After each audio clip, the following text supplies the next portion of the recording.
सुप्रभात।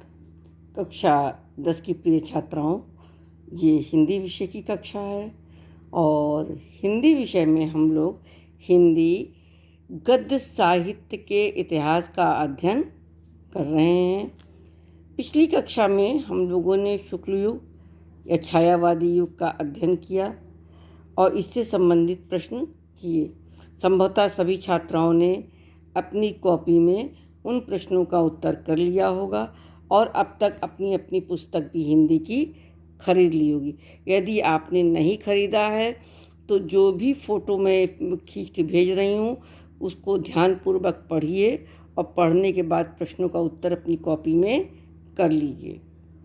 आज हम लोग शुक्लोत्तर युग या छायावादोत्तर युग का अध्ययन करेंगे।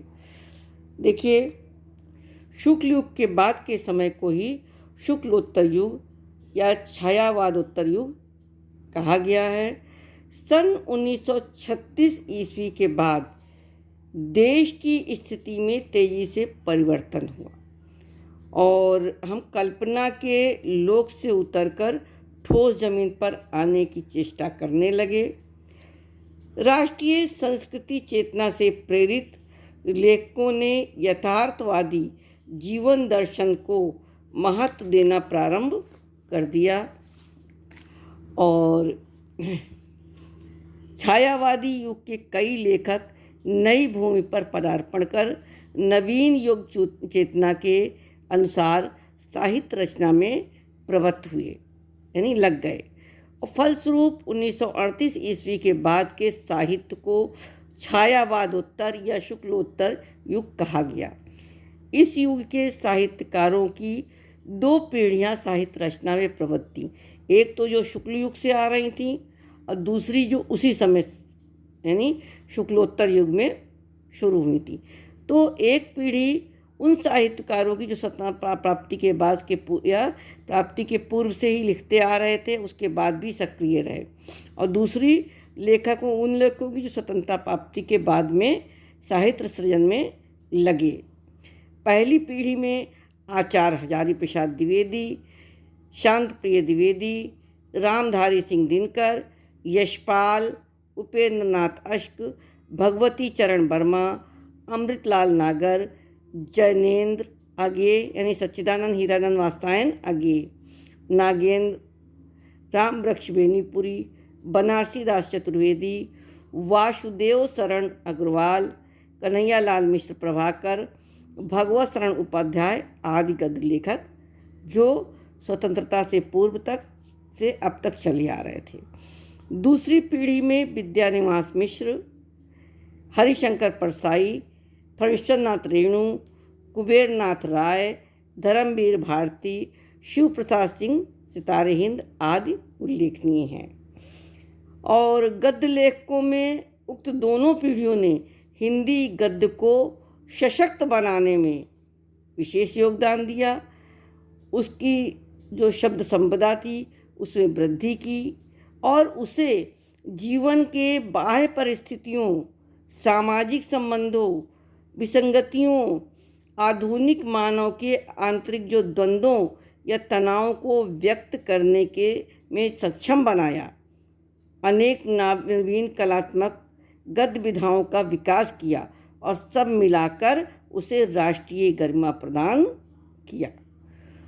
शुक्लोत्तर युग में निबंधकारों में मानवतावादी दृष्टिकोण के सशक्त प्रतिपादक आचार्य हजारी प्रसाद द्विवेदी सर्वश्रेष्ठ निबंधकार हैं। यात्रा संबंधी निबंधकारों में राहुल संस्कृतायन, देवेंद्र सत्यार्थी का नाम आता है। प्रभाकर माचवे, कन्हैया लाल मिश्र प्रभाकर, धर्मवीर भारती अगे यानी सच्चिदानंद हीरानंद वात्स्यायन अगे, रामधारी सिंह दिनकर आदि ने भी इस क्षेत्र में निबंध में कार्य किया। पंडित बनारसी दास चतुर्वेदी का नाम संस्मरणात्मक निबंधकारों में अग्रगण्य है। इस युग में कहानीकारों में सच्चिदानंद हीरानंद वात्स्यायन अगे, जैनेन्द्र कुमार, इलाचंद्र जोशी, यशपाल, उपेंद्र नाथ अश्क, भगवती चरण वर्मा, आचार्य चतुर्वेदी शास्त्री, विष्णु प्रभाकर, अमृतलाल नागर आदि उल्लेखनीय हैं। उपन्यासकारों में यशपाल, राहुल संस्कृतायन, नागा अर्जुन, राघेंद्र राघव, उपेंद्र नाथ अश्क, धर्मवीर भारती, पंडित रेणु आदि का नाम लिया जाता है।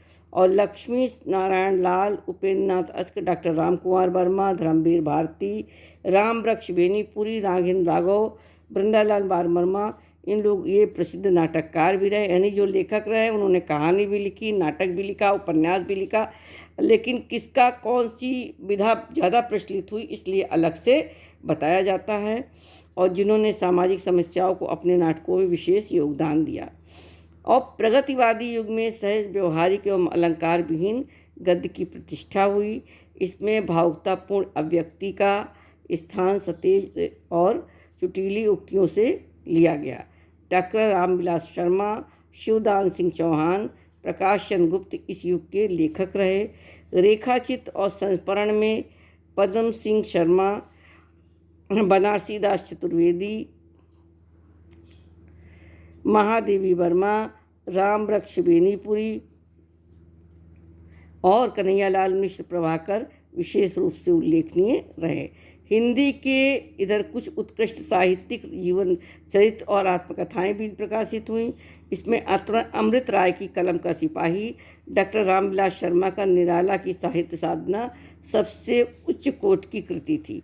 आत्मकथाओं में डॉक्टर राजेंद्र प्रसाद की आत्मकथा के बाद पांडे वेचन शर्मा उग्र की अपनी खबर और बच्चन की यानी हरवंश राय बच्चन की क्या भूलूं क्या याद करूं, नीड़ का निर्माण इसकी प्रमुख कृतियां रही हैं। और निबंध, नाटक, कहानी, उपन्यास आदि के अतिरिक्त अब डायरी, रिपोर्टाज, फैंटेसी, रेडियो रूपक आदि कितनी ही नई विधाओं का अंतर्गत उत्तमोत्तम साहित्य की रचना हो रही है। और इसके अतिरिक्त विभिन्न विश्वविद्यालयों में प्रतिवर्ष जो शोध प्रबंध निकल रहे हैं उसके द्वारा वैज्ञानिक विवेचन, विश्लेषण तथा मूल्यांकन के लिए पूर्ण सक्षम हिंदी गद्य का स्वरूप विकसित हो रहा है। अब हिंदीतर प्रदेशों के लेखक भी हिंदी में रुचि लेने लगे। विदेशों में भी हिंदी का प्रचार बढ़ रहा है और हिंदी का भविष्य उज्ज्वल है। इसके लिए विश्व स्तर पर प्रतिष्ठित होने की संभावना बहुत ही बढ़ रही है। तो इसलिए हिंदी विषय को पढ़ना, हिंदी विषय को समझना, हिंदी विषय को शुद्ध उच्चारण और लेखन कार्य करना हम सबका भी विशेष कर्तव्य है।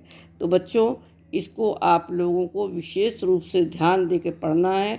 इससे संबंधित प्रश्न आपके बोर्ड में अवश्य आते हैं। और महामारी से बचाव को करते हुए अपने अध्ययन को जारी रखिए। आप लोगों को 3 कॉपी बनानी है। पहली है गद्य पद्य की, दूसरी है संस्कृत और निबंध की, तीसरी कॉपी व्याकरण की जो हमने 9th में बनवाई थी वो 10th में भी चलेगी। उसी में आप व्याकरण डेट वाइज करिएगा। अभी तो ये जो पढ़ा रही हूँ इससे संबंधित प्रश्न को गद्य और पद्य की कॉपी में ही करना है, डेट वाइज। जो जिस दिनांक को करवाएंगे उसी तारीख को आप करेंगे। धन्यवाद।